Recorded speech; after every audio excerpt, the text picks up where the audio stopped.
আপনার বুঝতে কত যায়, আপনি কি বুঝতে পারেন আপনি দেখুন। আজকে আপনাকে বুঝাতে অক্ষম যে আপনি আজকে যেইভাবে আপনি ঘোরাফেরা চলাফেরা করছেন, দেখা যাচ্ছেন আপনি কোনোদিন মৃত্যুবরণ করবেন না। আজকে আপনি যদি মৃত্যুবরণ করে মনে রাখতেন তাহলে আপনি লোকের সমালোচনা করতে পারতেন না।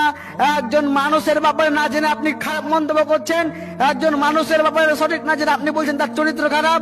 আপনি একজন মানুষের ব্যাপারে না জেনে আপনি কথা বলছেন, ব্যাপারটাকে জানতে হবে।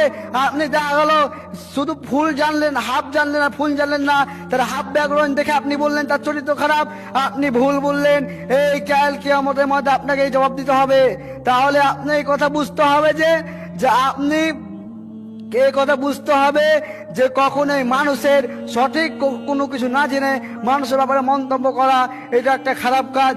তাহলে আল্লাহ সুবহানাহু ওয়া তাআলা পবিত্র কোরআন মাজিদের মধ্যে সূরা মুলকের মধ্যে বলছেন 2 নম্বর আয়াত, আল্লাযী খালাকাল মাউতা ওয়াল হায়াতা লিয়াবলুয়াকুম আইয়ুকুম আহসানু আমালা ওয়া হুয়াল আজিজুল গফুর। বলছেন হে পৃথিবীর মানুষ, তোমরা শুনে রেখে দাও, তোমরা আজকে শুনে রেখে দাও, তোমাদের মাঝে আমি এই জীবন ও মৃত্যুকে শুধু সৃষ্টি করেছি তোমাদের পরীক্ষা করার জন্য যে কর্মে কে উত্তম। কেন? যেমন কোনো মানুষ যদি কোনো কিছুর পরীক্ষা দেয় তাহলে কিন্তু রেজাল্ট 3 মাস পর দেয় বা 2 মাস পর দেয়, কিন্তু এই রেজাল্ট এমন একটা জিনিস, কবরের মাটি ছাড়া আপনি রেজাল্ট পাবেন না। তাহলে আপনার জন্য পুরো জীবনটাই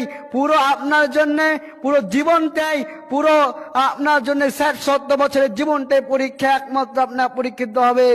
আপনি ভাবছেন কি, আপনি ভেবেছেন যে আপনি পৃথিবীতে এসেছেন আর আপনি চলে যাবেন, কোনো কিছু আপনার করার থাকবে না, আপনাকে আমল করতে হবে। আল্লাহ সুবহানাহু ওয়া তাআলা সূরা জায়েতের মধ্যে বলছেন, আমি জিন ও মানুষকে সৃষ্টি করেছি শুধু আমার একমাত্র ইবাদত করার জন্য। তাহলে আজকে আমরা কোন পথে চলে গেলাম? আজকে আমরা আল্লাহর ইবাদত করা তো দূরের কথা, আমরা আল্লাহকে চিনতে পারি না যে কে আমাদের আল্লাহ, কে আমাদের রব। প্রিয় বন্ধুগণ, আজকে আমরা ভেবে নিয়েছি যে আল্লাহর সামনে দাঁড়াতে হবে না। আজকে আমি আপনার সামনে একটি কোরআন মাজিদ থেকে একটি আয়াত পরিবেশন করতে চাই। আল্লাহ সুবহানাহু ওয়া তাআলা সূরা বাকারার মধ্যে বলেছেন যে হে পৃথিবীর মানুষ, তোমরা যারা ভুলে গিয়েছে তোমাদের একদিন মৃত্যুবরণ করতে হবে, তোমরা শুনে রেখে দাও। কি শুনে রেখে দাও?